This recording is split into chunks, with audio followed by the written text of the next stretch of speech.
Good afternoon, everyone. Good to see you all. Thank you for joining us for today's Congressional Biomedical Research Caucus presentation. As many of you know, we are now in our 18th season of presenting briefings to Congress, and our sole purpose is to highlight the remarkable science taking place across the country and bringing it here to Washington. We are a caucus of 89, both Republican and Democratic members, and is chaired by Congressman Rush Holt and Lois Capps from California, our Democratic supporters, and Representatives Mike Castle and Brian Bilbray, our Republican representatives. Today, I am truly honored to be able to introduce to you Dr. Dale Bredesen, and I hope I didn't destroy that. He is the Director and Chief Executive Officer at the Buck Institute for Age Research. Personally, I'm kind of hoping he will tell us that there is a miracle cream to reverse the effects of aging from sun damage, but I don't think he will. He did earn his BS degree from Caltech and an MD from Duke. He is trained at UCSF and worked under an NIH fellow in the laboratory of a Nobel laureate, Professor Stan Prusiner.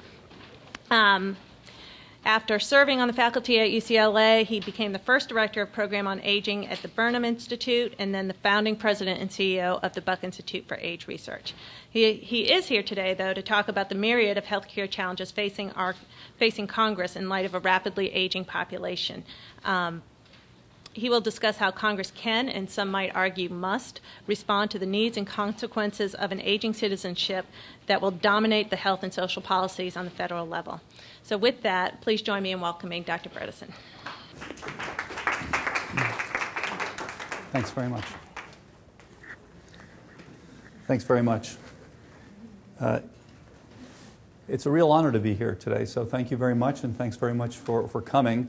And I think I can tell you the whole message in one sentence, which is that this is a huge problem, but it's a soluble one.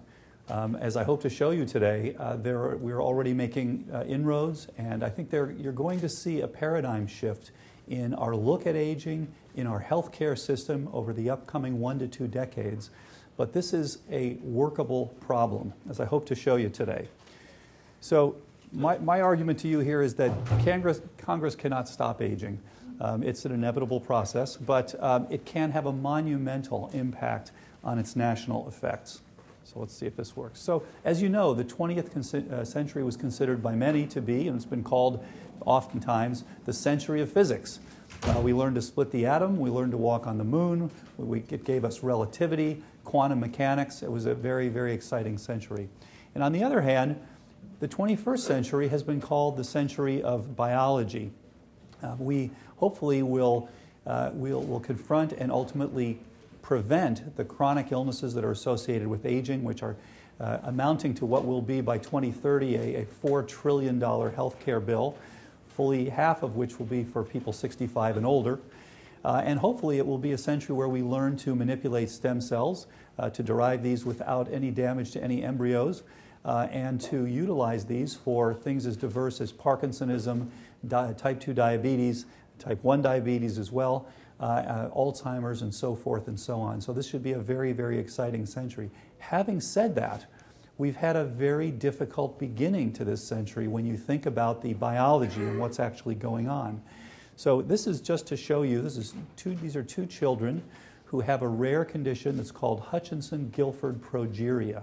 So they show many, not all, for example, they don't get Alzheimer's disease, but they show many of the signs and symptoms of aging very, very early on in their lives. And this is just to illustrate the fact that we're not all aging at exactly the same rate. Pretty much everybody knows someone like a George Burns who's in their 90s and acting like they're in their 40s. And at the same time, pretty much everyone knows someone who's in their 30s or 40s and really looks like they're in their 50s and 60s or 60s. So we don't all age at the same rate. And this is a critical issue, and not only from person to person, but also from organ to organ. For example, you may be from a family that has problems as you age with your kidneys, or with your lungs, or with specific cardiovascular diseases. So there are differences in aging from person to person and even from organ system to organ system.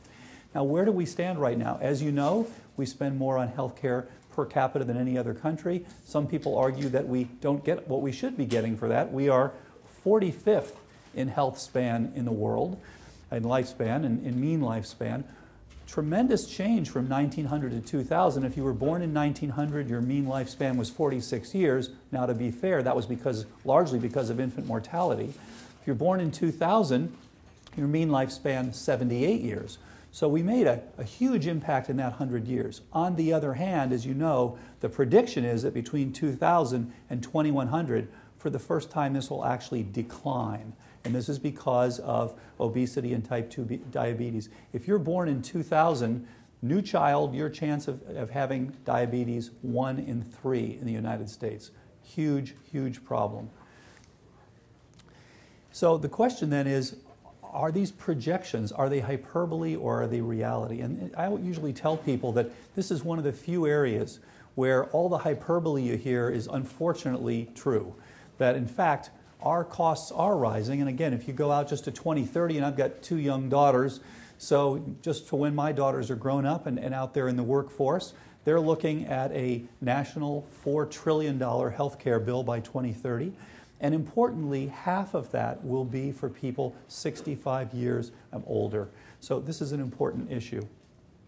On the other hand, what are we doing about it? And of course, we believe that putting support of research is going to be the way out. And I just was at the Bohemian Grove the last couple of days and heard a wonderful talk by Bill Gates about innovation. Where are we going in the future? And this is a critical area. As you know, we are currently only spending a nickel of the healthcare dollar on research. Given that this is going to be our way out, we need to think about that. And I think it is important.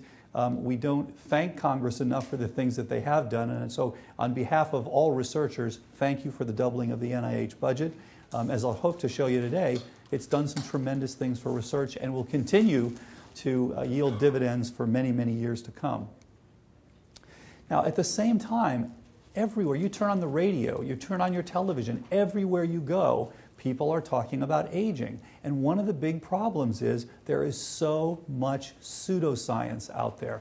There's so much, everyone's got the same scam. You give me a bunch of money and I'm going to make you live forever. That's the old scam, that's the new scam. Here are just several of these books. I love this, Never Be Sick Again. Really? Never? And this is my favorite one here. Forever Ageless Advanced Edition. Now, if you bought the Forever Ageless Simple Edition and you became forever ageless, why would you need the Advanced Edition? But everybody is putting this on there because they think it's going to sell something. What's the response to that? The response to that is we all turn off. So we say, well, you know what? I don't believe anything when it comes to aging. So this is a big problem in the aging community. It has become largely a pseudoscience. And if anyone's heard Aubrey de Grey, of course, he tells you, you give me $1 billion. He's got a little difference on the scam. It's no longer $1 million. Now it's $1 billion. You give me $1 billion, I'm going to make you live to be 1,500. Okay, but it's just the latest in the same old, same old. What's the science? What's actually going? So the important point that I'd like to make here is that in the midst of all this pseudoscience, in fact, we are at the dawn of a new aging. Not just a new age, but a new aging, a new shift in the paradigm for aging. The way we think about it, what we do about it, and the understanding of the process itself. That's what I want to show you over the next few minutes here. So in the past, we talked about gerontology as being the study of people who were older, people typically 65 years old. Now, the old idea was, let's go out and study senior citizens. Let's see what changes about their blood pressure, about their heart rate, about their cardiac function, things like that. The new idea here is that we're aging our whole lives. And in fact, we need to be thinking, this is now human development and longevity. So what was gerontology is being replaced by human development and longevity. Everything we do in our lives is determining how long we're going to live, and importantly, how long we're going to be healthy, our so-called health span. We now know genes and manipulations, for example, caloric restriction, that affect lifespan in a major way. We now know about these things we didn't even know 10, 15 years ago. And in fact, as you probably know, the genetic manipulations can now make a worm live 10 times as long. Obviously, this has not been translated even to mice. With mice, we haven't done nearly as well. 25 to 50% increase is where we stand with the mice. But there's something interesting going on because the genes that are involved with the worm aging are the same genes that are involved with the mouse aging. So we hope to understand this much better in the very near future. And there are ongoing studies looking at specific chemicals, for example, and specific manipulations that will allow mice to live longer. So we know now, for example, that hormesis, the idea that you have repeated mild stress, it's a little bit Nietzschean, that which doesn't kill you makes you live, makes you stronger, and in this case, not just stronger, but live longer as well. So we understand this nutrition beyond caloric restriction. Some very interesting work going on by Pankaj Kapahi, was at Caltech, currently at the Buck Institute, who's looking not just at what happens if you restrict calories, but what about all sorts of other dietary manipulations. And as I'll show you in just a moment, he has identified a critical biochemical pathway that mediates lifespan. Then exercise, interestingly, we now know absolutely critical to do exercise. However, you don't want to overdo it because what exercise is really doing for you is it is a local stress. So you want a little bit of stress. That's going to improve your system. That is going to make you live longer and healthier. You don't want to overdo it. In fact, that actually breaks down the system. So we're now focusing on not just how often to do exercise, but how much to do, and critically not to overdo it. Now, it used to be said, if you want to live a long time, choose your parents carefully. That was a standard thing that everybody said. It's turning out to be very interesting. Yes, that's important, but some very nice work from Jack Rowe has shown that, in fact, genetics account for just under 50% of the determination of your lifespan. So the good news is, about half of it, slightly more, is actually determined by your choices in life. Do you decide to smoke? Do you decide to take a very, very stressful job? Do you decide to stay up all night? Do you decide to eat a lot of potato chips? You can just go down the list. Your choices, in fact, have a lot to do with how long you're going to live and, importantly, how long you're going to stay healthy. And then, of course, stem cells are turning out to be a critical piece. As you age, as you know, your stem cells actually decrease in number, decrease in their ability to differentiate, and importantly, decrease in the environment in which they can differentiate and support renewal. So stem cells are a critical part of renewal. It's why if you hurt your back when you're 13, you do a lot better than if you hurt your back when you're 65. So I think in the future, we will be utilizing this for many people, whether it's for skin changes, whether it's for skeletal changes, whether it's for diabetes, and so forth and so on. And then finally, essentially everything, your hormone status, your job choice, your sleep, your DNA damage, these all are important contributors to your health span. So gerontology as a field is changing dramatically. One point I want to make here is, as physicians, we've been pretty successful with acute illnesses. So if you come in and you've got pneumococcal pneumonia, we're probably going to cure you. The big change, though, that's occurred is our healthcare system is set up to deal with the way we were all dying 100 years ago. We were dying largely of infectious illnesses 100 years ago. Influenza, pneumonia, TB, and things like that. And we have the best system in the world when it comes to being sick. However, the big problem is that we're now all dying of chronic illnesses. We've been largely unsuccessful. They're completely different types of illnesses. So whether you look at Alzheimer's, Parkinson's, cancers, atherosclerotic cardiovascular disease, cerebrovascular disease, these are the top causes of death in this country. They all share one fundamental similarity, and that is that by the time you get the symptoms of these, they're about 80% over. So in fact, by the time you get the symptoms of Parkinson's, you've lost the 80% of the dopaminergic input to your striatum. You can take any of these other diseases, you have the same problem. Therefore, there's a fundamental change in our healthcare system, which I believe will take place in the next 10 or 15 years, which is that we will go in when we're not sick, at 5, 10, 15, 20, et cetera, and you will basically get a look at how healthy are you, what are the diseases. We will basically read your molecular tea leaves and say to you, okay, you know what, you're not headed for Alzheimer's, you don't have to worry about it. Just like we all know what our blood pressure and cholesterol, in fact, how many know what their blood pressure is? Okay, how many know what their cholesterol is? Okay, how many know what your C-reactive protein is? All right, How many know what your PLA2 is? How many know what your Agatston score is? How many know what your urinary excretion of iodine is? Okay, all of these things are critical for your future health, and within a few years, you will know these things, and your physician will know these things as we try to prevent, because we have to have a different strategy. We can't wait for the symptoms to occur in these diseases. So the problem is symptom onset and the medical system setup. And as I said, predictive markers and preventive strategies. And that includes the genomics that I know you've heard about recently, a critical piece of this, as well as serological tests, urinary tests, and imaging studies. So interestingly, there's actually more we can do today to prevent these other diseases than is typically being done by most physicians. So that's coming. This is the Buck Institute. This is the only institute in the United States that is an independent institute devoted to basic research on aging and age-related disease. It's in California. It's 20 miles north of the Golden Gate Bridge.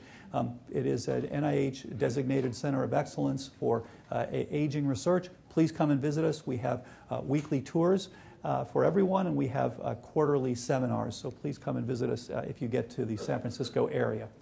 So one important piece here is that aging mechanisms are similar across many species. This gives us a huge advantage because we can study the genes that control the aging process in worms that age and die within 3 weeks, and we can get ideas. Now, not everything is going to be perfectly predicted, but we can get important ideas about things that may be involved with human aging. So if you look here, here's the young worm, here's the old worm. What happens to an old worm? It gets wrinkled, as you can see. It gets overweight, as you can see, and it gets slow.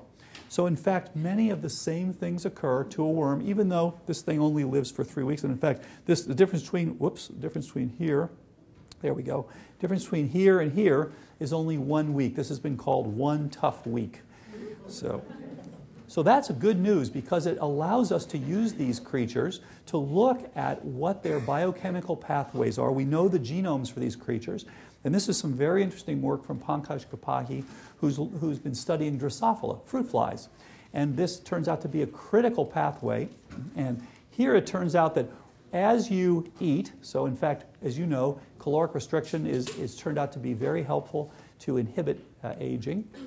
And it turns out that this affects this particular molecule right here, which is called TOR, T-O-R. You're going to hear a lot about this over the next few years because resveratrol, which you've already heard a lot about, works down here at SIR2. It turns out that the studies in mice with resveratrol haven't been particularly compelling. They are helpful for the mice, as you know, that are on high-fat diets. So in fact, it looks like resveratrol and related compounds probably will be a good way to go when you talk about preventing type 2 diabetes. On the other hand, it hasn't had a huge impact on lifespan. A much bigger effect has actually been through this TOR pathway. And so we will be seeing molecules that affect this particular pathway that are candidates to have impact on our health span. And interestingly, TOR actually inhibits this 4-EBP. And it turns out that you can actually simply increase 4-EBP and you can actually increase lifespan. And let me show you that here. So very interesting data here on both sides of the story. It turns out that if you knock out 4-EBP, caloric restriction doesn't do a darn thing for you. So if you don't like caloric restriction and someone asks you about it, the next time just tell them, I probably don't have 4-EBP, so don't worry about it. It's okay. So it turns out you have to have 4-EBP for caloric restriction to work. And interestingly, you can go the other way. What if you add more 4-EBP? In fact, you can do that, and guess what? The flies live substantially longer. The good news, as I mentioned, is this is translating into changes in mouse aging. So we're very excited about those data. Here's another important lifespan determinant, and this came out of Gordon Lithgow's lab. And as you can see, something interesting came out of this. Here's a gene where here are the nematodes, these worms that I showed you before. They live about 3 weeks, as you can see, 20 days. And there's no difference if you change one gene here. But surprisingly, if you change 2 genes, they actually live 5 times as long here on average. Huge, huge impact.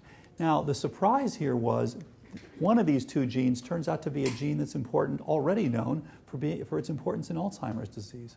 So there's something interesting going on here, and we'd like to understand the relationship between the aging phenomenon itself and a critical disease of aging, Alzheimer's. I should mention something that's really interesting that's just come out of UCLA. There's a group there, Stephen Coles and his group, that are studying what they call supercentenarians, people who die at the age of 110 or greater. And they want to know, what's your secret? Is it just the genes? Are there other things going on? And the one thing I thought I'd mention from this very interesting finding, they're doing autopsies on everyone in the world who dies over 110. There aren't that many. And guess what? They're not finding Alzheimer's disease. So their argument is, yes, we always say Alzheimer's keeps going up because you go out to 85, it's still going up. But guess what? If you get out to 110, they're not seeing it. Now, to be fair, they haven't done all that many autopsies, but they've done about 12. You would expect it's close to 1 in 2 at 85. You would expect out of 12, they would have seen 6, 7, 8, 0. So their argument is, just as you go through a period where you're at high risk for ALL, for example, acute lymphocytic leukemia, which is when you're young, and if you avoid it then, you're probably not going to get it later. Their argument is the same thing is going to be seen with Alzheimer's. If you don't get it in your 50s, 60s, 70s, 80s, maybe you're not going to get it later on. So we may see that some of these things that we tend to think of as degenerative and continuing to increase is just because we're not seeing people old enough yet. All right, so I want to spend a couple of minutes then talking a little bit about Alzheimer's disease. This is a very compelling series here. This is from William Utermohlen. He was an artist by trade, and he did a number of self-portraits. He developed Alzheimer's disease while he was doing these self-portraits, and as you'll see, you can follow the progression of the Alzheimer's disease with his own self-portraits. So here you can see his next one, and then his next one, and then his next one, and they become not only simpler, but also fundamentally changed in the way he viewed himself. And finally, that's his last one before he passed away. So this is a huge issue. So my question is, how many people know somebody with Alzheimer's disease or have ever seen a patient with the disease? Just about everybody knows somebody or has had some sort of family interaction with this disease. How many people feel, now I realize there are people here who are in their 20s, but for those of us who are older than the 20s, how many people that feel that their memory is sharper now than when you were in your 20s? Okay, that's the problem, that we all know that our memory was better when we were younger. You could do all that cramming and take the exam the next day and you had all that stuff, at least for the exam time. And it's not the same. We also all know that Alzheimer's disease affects the memory and that it's very common. So what we all are thinking in the back of our minds, do we have a little bit of this disease? This is a critical issue. So facts and figures, as you know, there are over 5 million people with Alzheimer's in the U.S. This number is projected to exceed 13 million by 2050. This is a huge problem. Every 72 seconds, someone's diagnosed with this disease. Cost the USA $148 billion last year, so it's continuing to go up. Again, this is a huge part of our national health care problem as far as funding. So we've got to do better. We've got to be able to prevent this disease. And what I want to show you today, well, it points us in that direction. The important thing, again, is that by the time you get the symptoms, the disease is fairly advanced by the time you get the symptoms. So what I'd like to show you today is a fundamental new look at this disease, which suggests something very interesting to us, that this is a small part of a much bigger puzzle that is really about your normal brain plasticity, how you develop, how you remember, and how you forget things normally.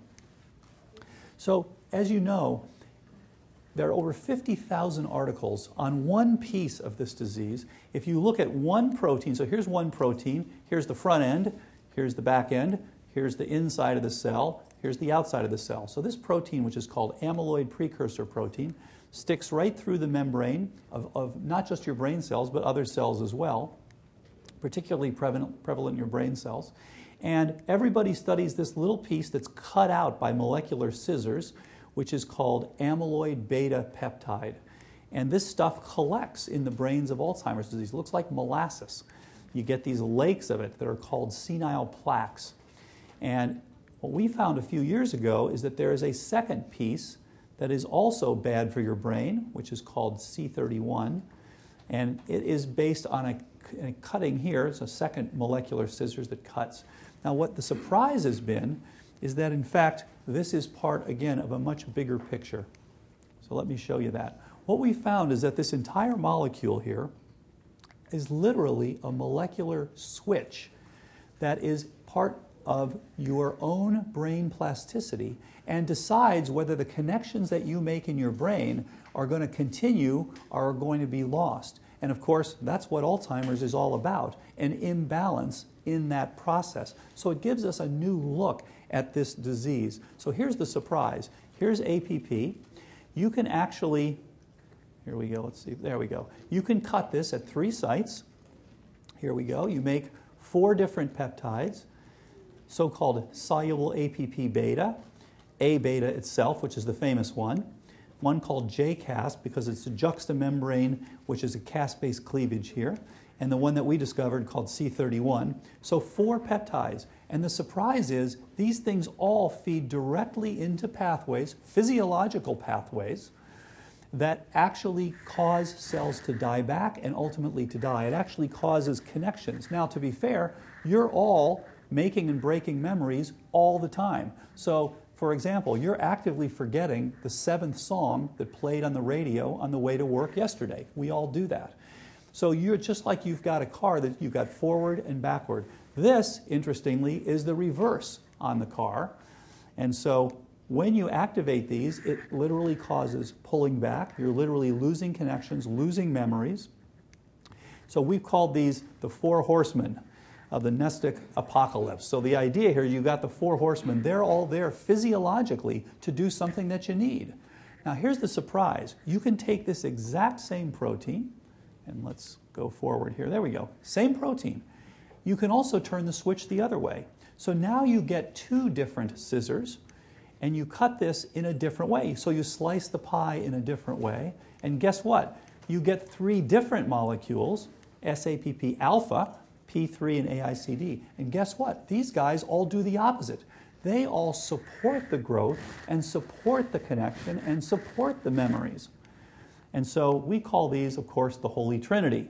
So holy here refers to the fact that you keep your cells whole. You don't destroy them. I know it's corny. So in any way, it's the best we could come up with. So anyway, so the idea is very interesting. This is a molecular switch that you can use essentially to support memory or to change it. And in fact, you need to be able to do both.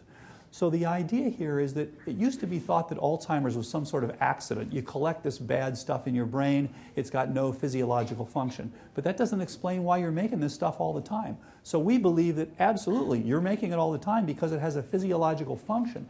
But what happens when you get Alzheimer's is that it gets out of balance. So you now are shifting the balance toward the forgetting. You're very good at forgetting.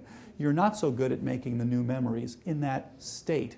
Interestingly, what we found is that young people are good at both. They're forgetting, and it actually gave me new understanding into why my daughter says, "Dad, I forgot to do that." It's like, yeah, she's not kidding. She really did forget to do that. But in fact, she's much better at learning a new language, for example, than I am. So the idea here is you have a balance. And as long as the balance stays in balance, you're in good shape. But if you've got one more than the other, you end up with Alzheimer's on the one hand. As you can imagine, we're trying to make mice that go the other direction, literally mice that cannot forget. And we have some very interesting preliminary data that shows we can make mice that we push it toward the remembering side. Interestingly, they're very poor at shifting to new, as you might imagine. They're very good at learning where to go. They're very poor at switching it. So here are some of these mice I was telling you about. So here are normal mice. And let me just, these mice can learn. What we've taught them to do in this case is to find this particular place so they can get out. And this is called the Morris water maze. It's a very standard way to measure Alzheimer's disease. And you can see these guys are very smart. 2 days, they can learn they know exactly where to go. And now this guy is genetically identical to the one I just showed you. The only difference being that this guy we have inserted a human familial Alzheimer's gene. So this has a human gene for Alzheimer's disease. And having seen Alzheimer's patients over the years, I can tell you they're very similar. Their brains look similar to Alzheimer's patients, and they act similar to Alzheimer's patients. So you can see this guy's had the same training. He has no idea. It's interesting, he gets close to it, but he still doesn't remember. He goes around and around. After 60 seconds, we take him out. But the other ones find it, like this. This guy has no idea where this thing is. Again, he's genetically identical to the last guy, except that he has a human Alzheimer's gene. Very similar abnormalities. So we'll let him keep swimming. As I say, we take him out. No mice were harmed in the making of this tape. And we go to the next one here. So we can now take this exact same one, but if you remember back to that 4 horsemen, we've made 1 point mutation, so we've prevented the 4 horsemen and allowed the Holy Trinity part. So watch this guy. Now this guy, by the way, has just as much Alzheimer's as the last guy. We put the same gene. So he makes just as many of those lakes, of those plaques. All we've done is make it so he can't break down this at the same place as those. He still makes the A-beta, but he doesn't make any of the C31 or the J-CASP. And you'll see now when we do this, even though if you took it to a pathologist, he'd tell you he has Alzheimer's disease, or we call it Malzheimer's in this case. In fact, he's just as smart as the control guy. So we can rebalance. That's the whole idea here. It also tells you that having those plaques in your brain isn't everything. The key here is the balance. Okay, so let's just finish up here because I realize the hour is getting late, so I'm going to finish up here. So these are the same guys I just showed you. The blue one is the Alzheimer's, and this guy is the one where, again, head full of Alzheimer's, just like this guy, but we've prevented that one cleavage event, so we've rebalanced the scale. And let's play that here. This is just to show you a 3D representation here. So you can see the shrinkage, which is classical for Alzheimer's disease. The blue one is shrunken in comparison to the yellow, and we've put them on top of it just so you can compare the two. But you can see the big difference. This is the dentate gyrus, a critical part of the brain that's affected in Alzheimer's.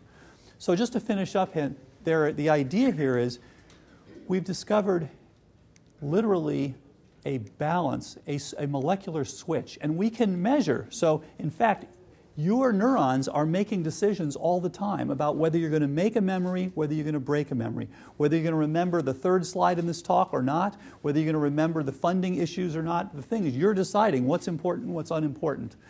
And your brain is doing the same thing. And in your hippocampus, you're making and breaking memories. And in fact, the average lifespan of a synapse, of a connection in your hippocampus, which is an important piece for new memory, is about 15 minutes. Molecular event, and we can measure all these biochemical changes that are associated with the breaking of the memory. And in fact, interestingly, guess what? Our old friend A-beta is involved with interacting with APP as part of this decision. That's why when you've got this collecting in your brain, you're shifting this toward an imbalanced situation. We can now rebalance it. We've discovered a molecule that interacts with APP and balances this. So we're now actually making a drug, hopefully, will ultimately be a drug. We're now treating the mice. As you can see, we can cure them genetically. That's not going to help people yet. What we want to do is now do the same thing we did in the mice, but we want to be able to do this pharmacologically. So let me just finish up here. Okay, so many challenges ahead. I know you've got so many things facing you and so many challenges ahead. I'm just going to go into a couple quick ones here that are biomedically relevant. Obviously, issues that are going to be ethical, moral, societal, scientific, on and on and on, from beginning of life and end of life care and the amount that this takes out of our system. The need for what I call pre-primary care for essentially preventing illness. As I was mentioning earlier, the big problem we face at the moment is we don't catch these illnesses until they're symptomatic. This is a huge problem. So some of the many challenges, pre-symptomatic diagnosis of major chronic illnesses. Genomics is definitely going to help us with this, but also just the understanding that we need to look at things like Agatston scores and urinary excretion of iodine and things that we're not looking at currently to know for people, to keep people healthy. Obviously the issue, huge issues around organic, local, nutrients. What are we going to do with pricing? On the one hand, pricing is easier one way, availability is easier one way. On the other hand, probably not the healthiest way to go. And then pharmaceuticals and physiologicals. As you know, there's actually been a push by the pharmaceutical industry to outlaw the use of things that are made by your own body. Now, I would have imagined, years ago that it would have been the other way around, that people would have said, hey, you can't take into your body something that it doesn't make. But of course, there's much more money in things that your body doesn't make. So it's a surprise. And I think for many of us as physicians, it worries us that someone would say, you can only put things into your body that aren't made by it. So that's an ongoing discussion, as you know. And then how to reap the benefits of biomedical research. Of course, that is, first of all, how to continue to support it funding-wise, but then also there is an intrinsic value. It improves life. It is going to improve it's hopefully going to decrease our healthcare bill in the long run. How do we get the benefits out from this? How to support both healthy behavior and freedom of choice. When we could say, for example, okay, everyone in the country has to go on caloric restriction. Well, then what happened to freedom? On the other hand, we could say, yeah, everyone should have as much McDonald's as they want for as long as they want, and then just watch our healthcare bill go up and up and up. So we've got to find some way to encourage people to have good health, which in the long run will be good for all of us. And then, of course, how to optimize the use of the healthcare dollar, how to prevent the widening of the healthcare gap. I think everyone knows now about mezzanine care and concierge care. We've got a new system where if you're wealthy, you pay your doctor up front and you get them to sit with you longer and do more things, and if you're not, you don't. So already there's a gap there, and that's just going to continue to widen unless we address that. And then how to improve new therapeutic combinations. And I think this is actually an important one for the future. As we look at these chronic illnesses, in many cases you're going to need a cocktail, just as you have a cocktail with HIV. The current way that we approve drugs is very difficult to get multiple drugs that all work together in combination. Huge problem. And of course, one of the big problems that makes it so it's very slow, and only a couple of companies can get through this because it's very costly. So we've got to find a way, just like you've got the Sundance Film Festival to look at things that are promising, we've got to find a way to look at things, especially cocktails, that are going to be promising. So again, thank you very much for the invitation. And I'd be happy to take questions. I do think that this is the dawn of a new aging, and I think that you're going to see in the next 10 or 15 years some very, very exciting changes in the way we think about biomedical research and what's coming out of it with respect to our health care and our health span, which is going to affect every single one of us. So thank you.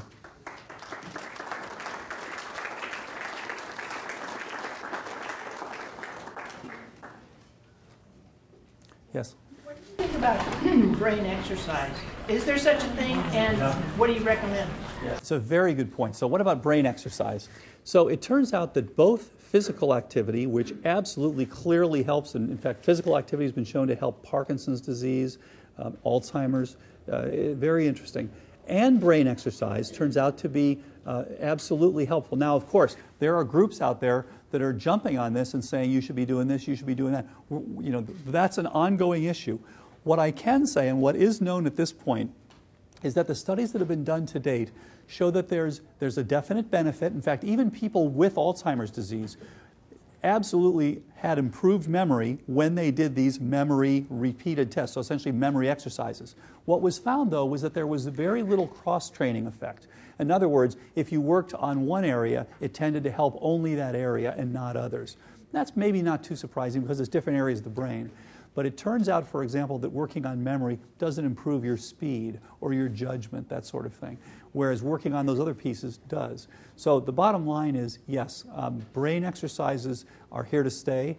I think we'll get better and better at them as we go along. This may seem like an odd tangent, but do you study the people that have photographic memories in relation to Alzheimer people? Yeah, you bring up a really good point, and there's something called eidetic memory, called generally also photographic memory as a lay term, and it's an interesting phenomenon. We believe it is absolutely related to what I just showed you. And so one of the questions was, okay, if you're imbalanced one way and you have Alzheimer's disease, what about the people who are imbalanced the other way? My guess is that they are, department chairman at Oxford. They are people who are very good at learning lots and lots of things, but not particularly flexible. That's my guess. And now we're looking for this. And as I say, we're building a mouse that has exactly this.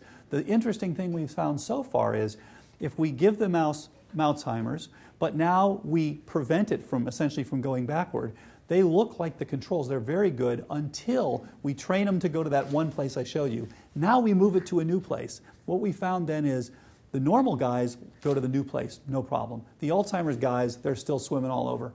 The guys that we've made now where they can't go backwards keep going to the old place. It's interesting. They don't want it. It's like, no, I learned that. That's where it is, even though we've shifted it to the new place. So my guess is that this is part of eidetic memory. As you probably know, though, as you age, almost all the people with eidetic memories lose it. And the typical time to lose it is around your 20s.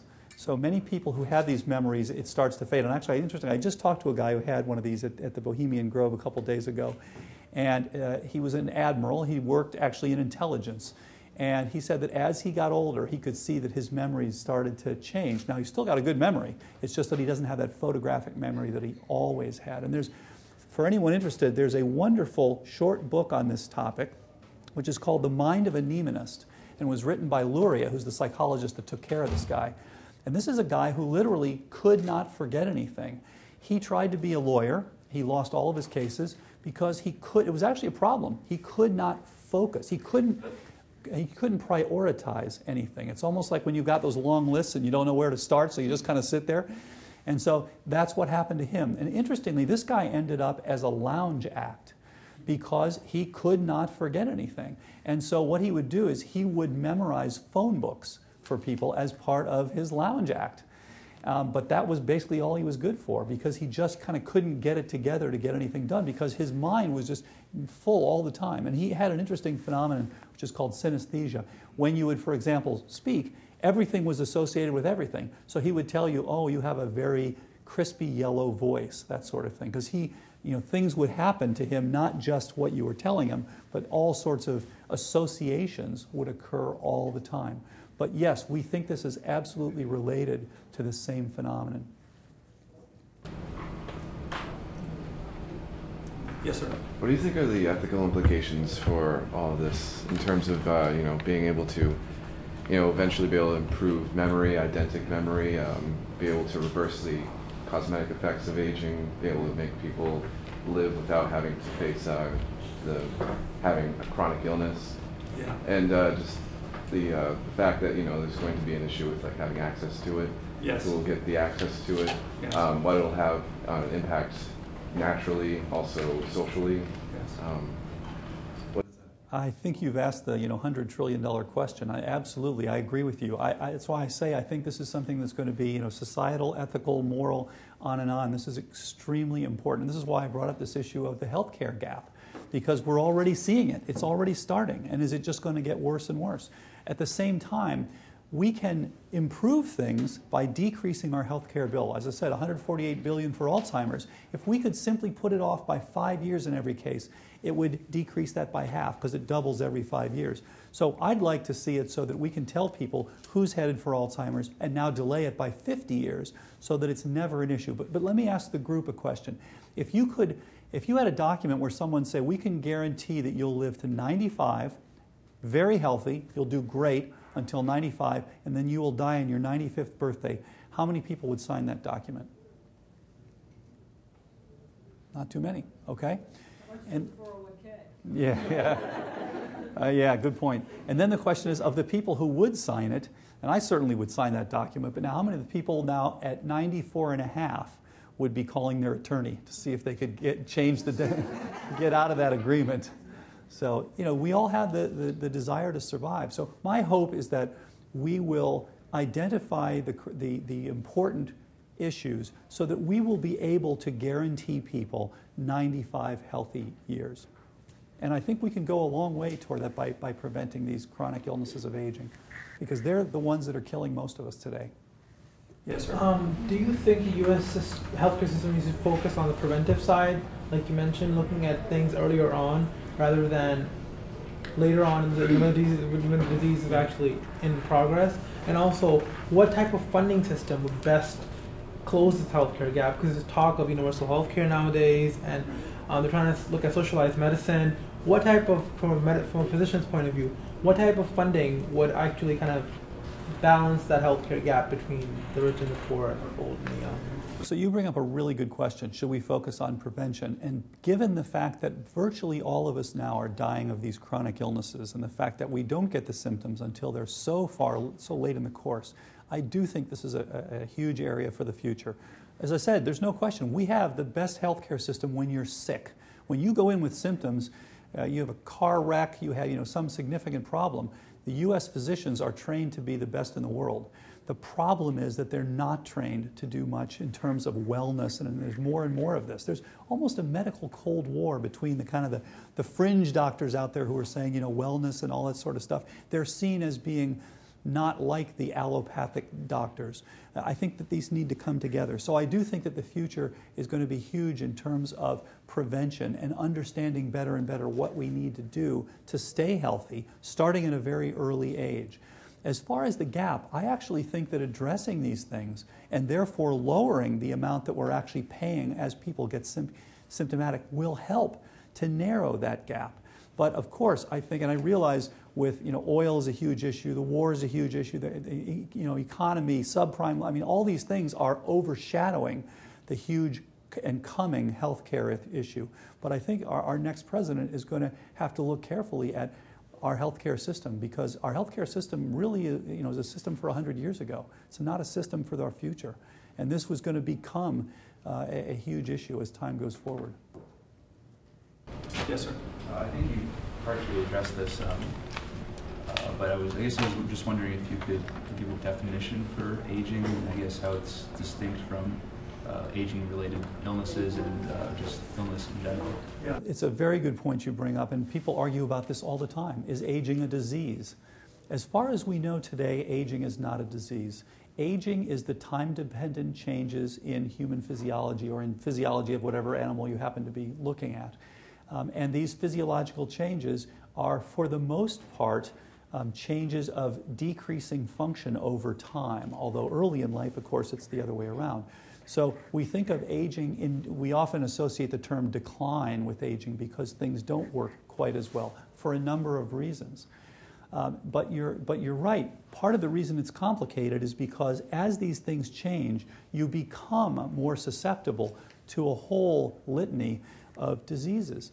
And so there is an intimate relationship, and you can see this very well, for example, in the animals that are calorically restricted, because now you put off the aging changes, and guess what? All the diseases, they get cataracts later, they get diabetes later, they get Alzheimer's later.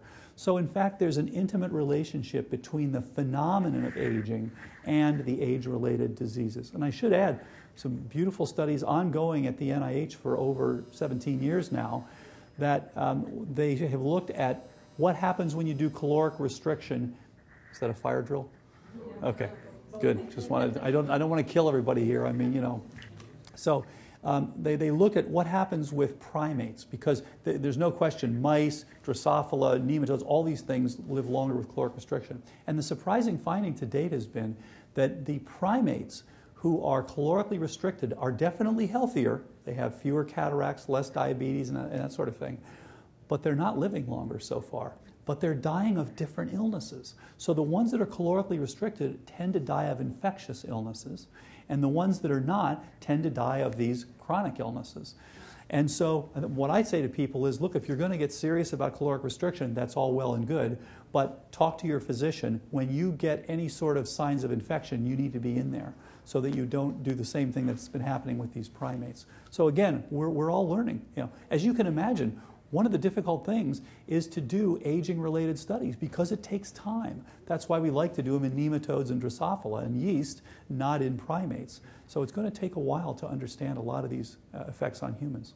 Yes, ma'am. I was going to ask whether caloric restriction is largely an experimental intervention, or is it something that people are trying to figure out how to incorporate into their diet and exercise routine? And if so, especially with the elderly, what does this have to do with the flip side of many elderly being malnourished, and that is worse for their health. Absolutely, you bring up a good point. People keep forgetting to say that when they talk about caloric restriction extending life, it is only with normal nutrition. In other words, you have to have appropriate nutrition with the caloric restriction. If you actually have caloric restriction and loss of nutrition as well, the animals live less long. They don't live longer. So you have to have that important combination. And this is a critical issue. I think this is, and again, this is only part, it's a symphony. You know, you've got to have the exercise part, you've got to have all these things together. And caloric restriction alone, I think it's great for us because it gives us a target. It gives us a biochemistry, as I showed you. We're going to be able now to have effects on that biochemistry. But just straightforward caloric restriction, it's got some problems. As you know, you feel cold all the time. You feel hungry all the time. You feel very irritable. You don't want to mess with a mouse that's under caloric restriction. They're ankle biters. I mean, they'll get you. So they're not happy mice. So it's a great tool for us to understand the aging process. It's not something I recommend for everyone right now. As you know, there was a researcher who said, I'm going to do this, I'm going to do it full blown because he really believed in it. And he died. He died, now not because, well, we don't know. He died actually of Lou Gehrig's disease.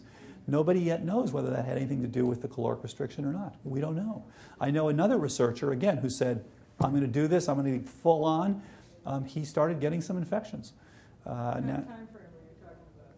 He was actually on it for a couple of years. The guy who actually died of ALS was on it for like 10 years. The guy who got the infection was on it for about 3 or 4 years. Now again, we don't know that these are related at all. This might be, with an N of 2, we can't say anything. But my point is, this is not proven yet. These are wonderful research tools, but I think, we're getting there. We're going in the right direction. And it's important, I think, not to assume that because you've heard about it before, it's done. This is stuff where we need to go forward. So future funding is critical. All right. Yes, sir. I realize that research can be spent better than this, but I was just wondering, for those autopsies of those that died over 110, what causes that, and is there anything even working on those? Yeah, so what about the autopsies for people over 110? First of all, they do not cost a lot of money, which is the one piece of good news, because they don't, what costs a lot is having, something where you've got to go for a long time. These people are aging out there on their own, costing nothing, so they simply go in and do the autopsy at the end. Second thing is they are turning up some important things, and one of the big surprises has been that the main disease that they're dying from at 110 plus is amyloidosis, and the specific, a number of different proteins can give you amyloid. This turns out not to be the Alzheimer amyloid. It turns out to be transthyretin, which is a kind of third line carrier of thyroid hormone. So there's something that nobody understands yet. And they'd like to know, why is this happening? So I think we will get important information, and they're actually relatively inexpensive. Okay, thank you once again.